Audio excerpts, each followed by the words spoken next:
तो जलधारा किसे कहते हैं? जलधारा निरंतर एक निश्चित दिशा में बहने वाली जल राशि को जलधारा कहते हैं। जलधाराएं हमारी दो प्रकार की होंगी, एक गर्म जलधारा और दूसरी ठंडी जलधारा, जिसको भूमध्य रेखा कहते हैं। भूमध्य रेखा कहने का तात्पर्य यह है कि हमारी जो पृथ्वी है उसको दो भागों में विभाजित करती है। भू मतलब भूमि, मध्य मतलब बीच में।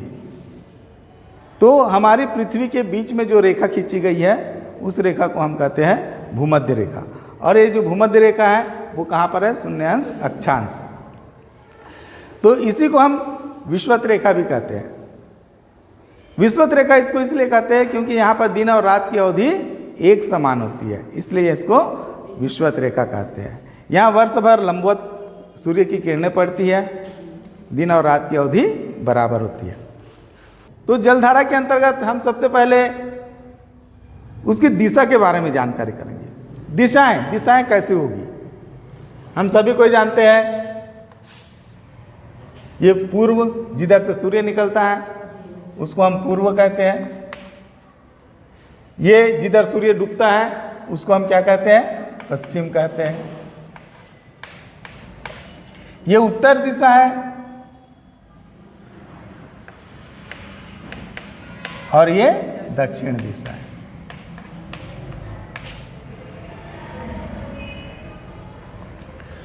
अब जब हम जलधारा की बात करेंगे तो जलधाराएं जो है उत्तरी गोलार्ध में, उत्तर पूर्व बोलेंगे तो कहने का तात्पर्य ये होगा कि इधर से इधर, है ना। उत्तर के इधर का भाग उत्तर पूर्व, इसके इधर का भाग उत्तर पश्चिम। उसी प्रकार से जब हम इधर दक्षिण की बात करेंगे, जलधाराएं जब इधर से इधर आएगी तो दक्षिण के इधर का भाग दक्षिण पश्चिम और इधर का भाग दक्षिण पूर्व। तो खाड़ी की विशेषता यह है, खाड़ी किसे कहेंगे हम? तो तीन ओर स्थल और एक और जल, ठीक है ना। एक, दो और तीन, तीन ओर क्या है? स्थल है और एक और जल है। इसको अपन क्या कहेंगे? खाड़ी। तो ये कौन सी खाड़ी? यहाँ पर अमेरिका में मैक्सिको की खाड़ी। हमारे महाद्वीप जो है कितने हैं? 7 है, 7 महाद्वीप। पहला कौन सा? एशिया, दूसरा अफ्रीका, तीसरा यूरोप, चौथा उत्तरी अमेरिका, पांचवा दक्षिण अमेरिका, छठवां ऑस्ट्रेलिया और सातवां अंटार्कटिका, ठीक है। तो महाद्वीपों के बारे में अपन देखते हैं। हमारा ये कौन सा महाद्वीप हो गया? उत्तरी अमेरिका, हमको इसके बारे में पढ़ेंगे अभी। ये दक्षिणी अमेरिका महाद्वीप हो गया। हमारी जलधाराएं जो है यहाँ से बहेगी, यहाँ से बहेगी, ठीक है। ये कौन सा है? अफ्रीका महाद्वीप, यहाँ से भी हमारी जलधाराएं बहेगी। और ये कौन सा है? यूरोप महाद्वीप। यूरोप, अफ्रीका, दक्षिणी अमेरिका और उत्तरी अमेरिका, इसमें बहने वाली जलधाराओं का अध्ययन करेंगे। कौन कौन से महासागर है? प्रशांत महासागर, अटलांटिक महासागर, हिंद महासागर, आर्कटिक और अंटार्कटिक। हमको जलधाराओं के बारे में एक चीज और ध्यान देना है, ये महाद्वीप के पूर्वी हिस्से, ठीक है, ये महाद्वीपों के पश्चिमी हिस्से, ठीक है। महाद्वीप के इधर का भाग पूर्वी हिस्सा और इधर का भाग क्या कहलाता है? पश्चिमी भाग, ठीक है। ये कौन से महाद्वीप की बात कर रहे हैं हमने? अफ्रीका महाद्वीप का पूर्वी भाग ये, पश्चिमी भाग ये, है ना। उसी प्रकार से दक्षिणी अमेरिका का पूर्वी भाग ये और पश्चिमी भाग ये, ठीक है। जब अपन उत्तरी अमेरिका की बात करेंगे तो पूर्वी भाग ये, पश्चिमी भाग इधर। ग्रीनलैंड की बात करेंगे तो ग्रीनलैंड का पूर्वी भाग ये और पश्चिमी भाग ये, ठीक है। अब हम हमारा लेसन स्टार्ट करते हैं। हमारी जलधाराओं को दो भागों में बांटेंगे। तो भूमध्य रेखा के उत्तर में उत्तरी अटलांटिक जलधाराएं और भूमध्य रेखा के दक्षिण में दक्षिणी अटलांटिक महासागर की जलधाराएं। सबसे पहले अपन देखेंगे उत्तरी भूमध्य रेखी जलधारा। तो ये जो उत्तरी भूमध्य रेखी जलधारा है वो जलधारा जो है कनारी की जो धारा इधर से आती है उत्तर से, उसके जल के धकेलने के कारण, और यहाँ पर व्यापारिक पौनी जो उसकी दिशा कैसी होती है, पूर्व से पश्चिम, उसके कारण ये जो जलधारा है वो पूर्व से पश्चिम की ओर प्रवाहित होने लगती है। ट्रिनिडाड के पास, दक्षिणी अमेरिका के ट्रिनिडाड के पास टकरा करके वो दो भागों में विभाजित हो जाती है। एक भाग जो है वो कैरिबियन सागर की ओर चला जाता है, दूसरा भाग जो है पश्चिमी द्वीप समूह से होता हुआ मैक्सिको की खाड़ी में चला जाता है।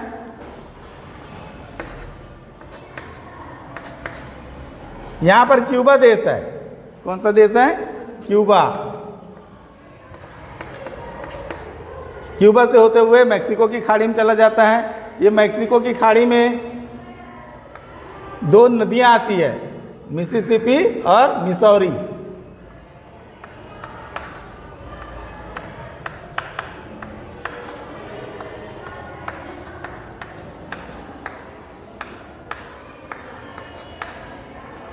ये दो नदियां यहाँ पर आकर बहती है और यहाँ पर जल इकट्ठा हो जाता है। तो इस प्रकार से उत्तरी अटलांटिक महासागर के अंतर्गत उत्तरी भूमध्य रेखी की जलधारा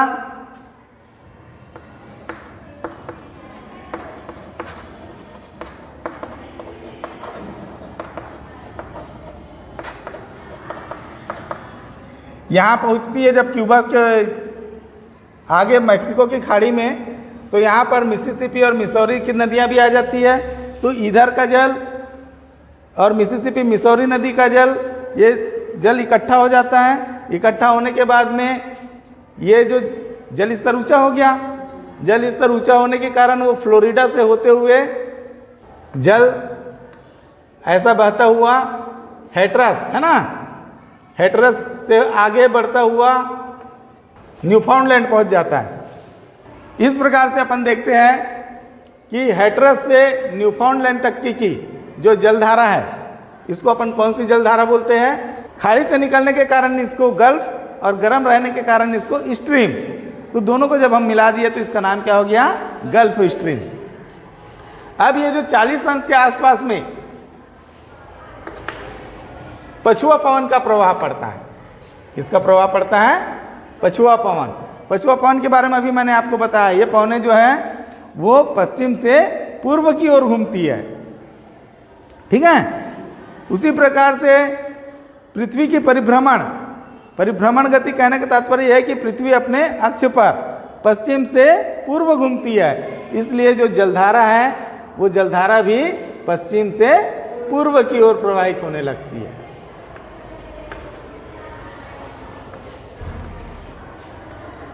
तो जब ये जलधारा, गल्फ स्ट्रीम की जलधारा जब न्यूफाउंडलैंड में पहुंचती है, तो न्यूफाउंडलैंड यहाँ पर एक और ऊपर से जलधारा आती है। ये कौन सी खाड़ी है? बेफिन की खाड़ी। बेफिन की खाड़ी यहाँ से ऊपर है, ऊपर है बेफिन की खाड़ी, ऊपर में है आर्कटिक महासागर। कौन सा महासागर? आर्कटिक महासागर। आर्कटिक महासागर में तापमान कैसा रहता है? ठंडा। तो ऊपर से नीचे की ओर आने वाली जो जलधारा होगी वो कौन सी होगी? ठंडी होगी। तो बेफिन की खाड़ी से एक जलधारा निकलती है, उसका नाम है लेब्राडोर की जलधारा। कौन सी जलधारा? लेब्राडोर, है ना, की जलधारा।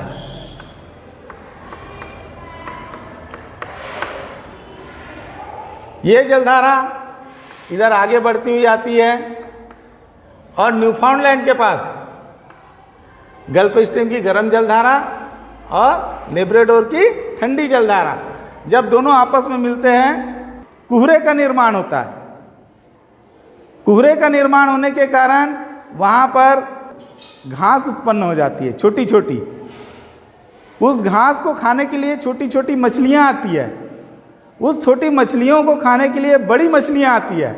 इस प्रकार से वहाँ पे मछलियों का भंडार हो जाता है और मछलियों का भंडार होने के कारण वहाँ पर ग्रांड बैंक, डागर बैंक और जॉर्ज बैंक 3 मत्स्य उद्योग केंद्र स्थापित है।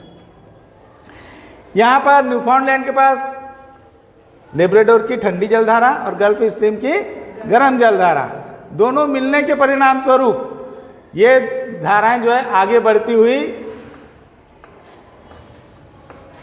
इधर यूरोप की ओर चली जाती है। यहां पर आने के बाद में स्पेन के पास एक जलधारा ऊपर की ओर चली जाती है और एक जलधारा नीचे की ओर आ जाती है।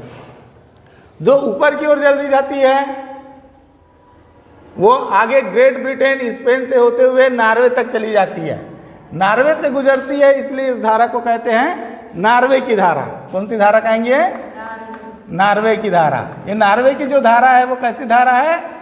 नीचे से ऊपर गई, नीचे से ऊपर गई, इसलिए कैसी धारा है? गर्म जलधारा है। दूसरी जलधारा ऊपर से जो पश्चिम पवन की दूसरी जलधारा है वो ग्रेट ब्रिटेन पुर्तगाल से होती हुई नीचे की ओर उतरती है। कनारी की जो जलधारा है वो कैसी जलधारा है? ठंडी जलधारा है। ये जलधारा जो है अफ्रीका के उत्तर पश्चिम से, अफ्रीका के उत्तर पश्चिम से नीचे की ओर आ रही है और आने के बाद में किससे मिल गई है? उत्तरी पूर्व भूमध्य रेखी जलधारा से मिल गई। ठीक है, अब अपन देखेंगे ये कनारी की धारा कनारी द्वीप से गुजरने के कारण इसका नाम हुआ कनारी की धारा। और ये जलधारा कैसी है? ठंडी जलधारा है। महाद्वीपों के पूर्व में जो जलधाराएं होगी वो गर्म जलधाराएं होगी और महाद्वीपों के पश्चिम में जो जलधाराएं होगी वो ठंडी जलधारा होगी, है ना। तो ये कनारी की जलधारा कैसी है? ठंडी जलधारा है। कनारी द्वीप से गुजरने के कारण ग्रेट ब्रिटेन से आई, पुर्तगाल से आई, ग्रेट ब्रिटेन और पुर्तगाल से होते हुए कनारी के द्वीप में पहुंची। कनारी द्वीप से गुजरने के कारण इसका नाम क्या हो गया? कनारी की धारा। कनारी की धारा ठंडी जलधारा है। ये भूमध्य रेखा के पास आती है, भूमध्य रेखा से मिलती है, आगे जो है वो मैक्सिको की खाड़ी में जाकर गिरती है। मैक्सिको की खाड़ी से आगे फ्लोरिडा हैटरस होते हुए गल्फ स्ट्रीम की जलधारा जो है वो न्यूफाउंडलैंड तक जाती है। इस प्रकार से यहाँ पर एक चक्र बन जाता है।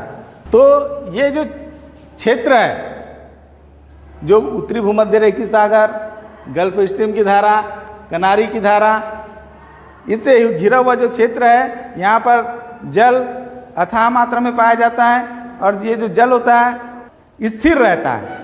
यहाँ पर सारगेसो नामक घास पाई जाती है। क्या पाया जाता है? सारगेसो नामक घास पाया जाता है। तो ये जो घास है वो सबसे पहले स्पेन में देखा गया था। स्पेन के लोगों ने इसे सबसे पहले देखा और स्पेन में इस घास को सारगेस कहा जाता है, इसलिए इस घास का नाम क्या रख दिया गया? सारगेसो सागर। एक धारा आती है उत्तर से दक्षिण की ओर, जिसको अपन कहते हैं ग्रीनलैंड की जलधारा। ये उत्तर से दक्षिण की ओर ग्रीनलैंड के सहारे सहारे आती है। इसको अपन कौन सी धारा कहते हैं? ग्रीनलैंड की धारा। ऊपर से आ रही है, दक्षिण की ओर आ रही है और इसका नाम क्या है? ग्रीनलैंड।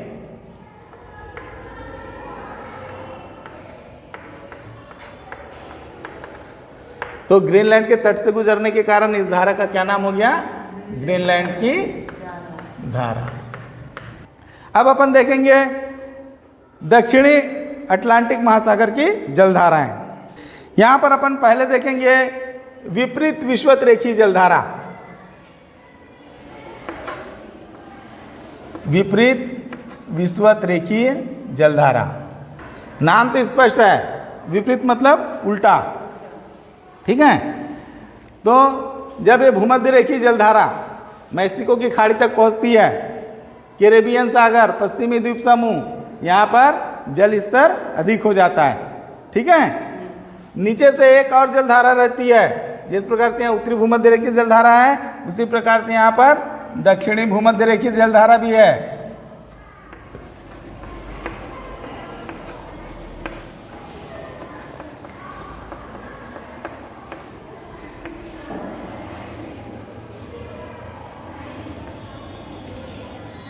तो उत्तरी भूमध्य रेखीय जलधारा और दक्षिणी भूमध्य रेखीय जलधारा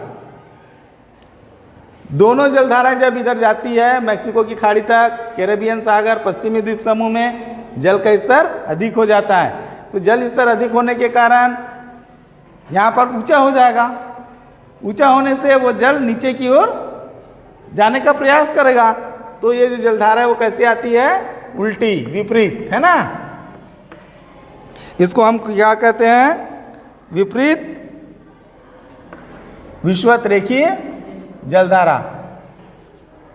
तो ये जो जलधारा है वो कहाँ जाकर टकराती है? गिनी के तट पर, है ना। गिनी के तट में टकराती है तो इसको क्या कहा जाता है? गिनी की धारा। तो यही गिनी की धारा आगे जो है वो नीचे की ओर उतर करके अफ्रीका महाद्वीप के किनारे किनारे प्रवाहित होने लगती है।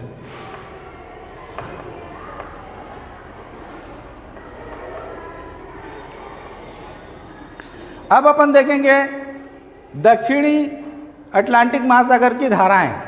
तो दक्षिणी अटलांटिक महासागर की धारा के अंतर्गत जिस प्रकार से हमने उत्तरी भूमध्य रेखीय जलधारा पढ़े, उसी प्रकार से यहाँ पर दक्षिण में भी दक्षिण भूमध्य रेखीय जलधारा है। तो ये जो दक्षिणी भूमध्य रेखीय जलधारा है 20 अंश दक्षिणी अक्षांश से अफ्रीका के पूर्वी तट से ये ऐसा बहते हुए आएगी और यहाँ पर क्या है? सेंट रॉक, क्या है? ये पर्वत है ना।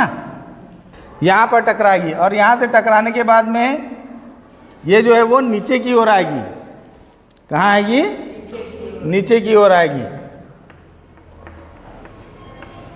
यहाँ पर कौन सा देश है? ब्राज़ील। कौन सा देश है? ब्राज़ील, है ना।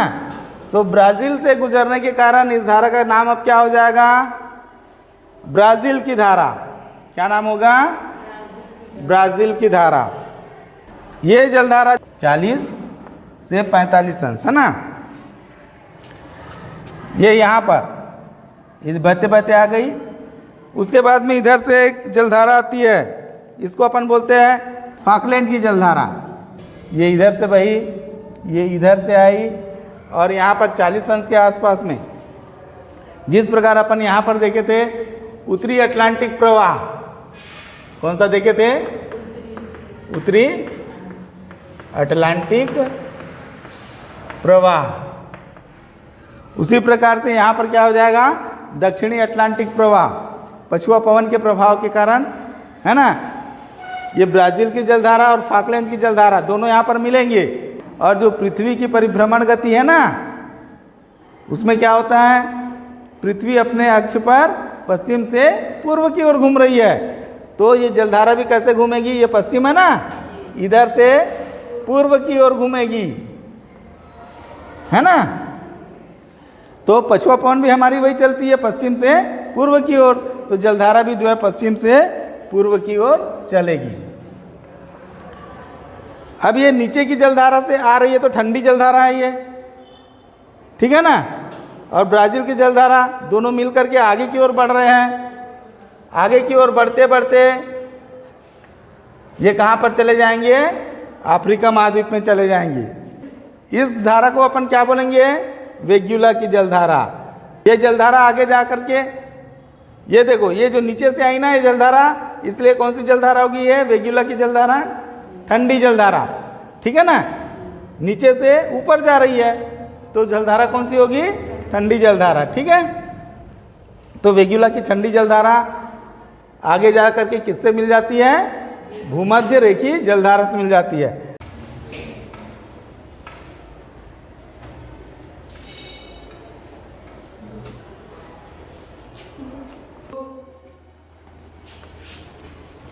जहाँ पर गर्म और ठंडी जलधाराएं आपस में मिलती है वहाँ पर कोहरे का निर्माण हो जाता है। कोहरे के निर्माण के परिणाम स्वरूप वहाँ पर प्लैंकटन नामक घास उत्पन्न हो जाती है जो मछलियों के लिए उत्तम पौष्टिक आहार है। गल्फ स्ट्रीम की जलधारा एक गर्म जलधारा है। गल्फ स्ट्रीम की जलधारा के कारण उत्तर पश्चिमी यूरोप का तापमान 5 अंश डिग्री बढ़ जाता है, जिसके कारण उत्तर पूर्वी यूरोप ठंड की ऋतु में भी वहाँ के जो बंदरगाह वो जम नहीं पाते। इसलिए गल्फ स्ट्रीम को पश्चिम यूरोप का कंबल कहा जाता है। लेब्राडोर की ठंडी जलधारा जब ये ऊपर से नीचे की ओर आती है तो उत्तरी पूर्वी अमेरिका को शीत ऋतु में हिममंडित कर देती है। गल्फ स्ट्रीम और लेब्राडोर की जलधारा जब आपस में मिलती है 40 से 50 अंश के आसपास उत्तरी अक्षांश में, जब दोनों आपस में मिलते हैं तो पछुआ पवन के प्रवाह के कारण ये जलधाराएं जो है वो पश्चिम से पूर्व की ओर बहती है और उत्तरी अटलांटिक प्रवाह को जन्म देती है। आगे जाकर के यही जलधारा कनारी की धारा से मिल जाती है। आपस में मिल करके जब एक चक्र का निर्माण करते हैं, जल चक्र बनता है। उस जल चक्र में सार्गेस नामक घास पाई जाती है जिसे सार्गेसो सागर कहा जाता है।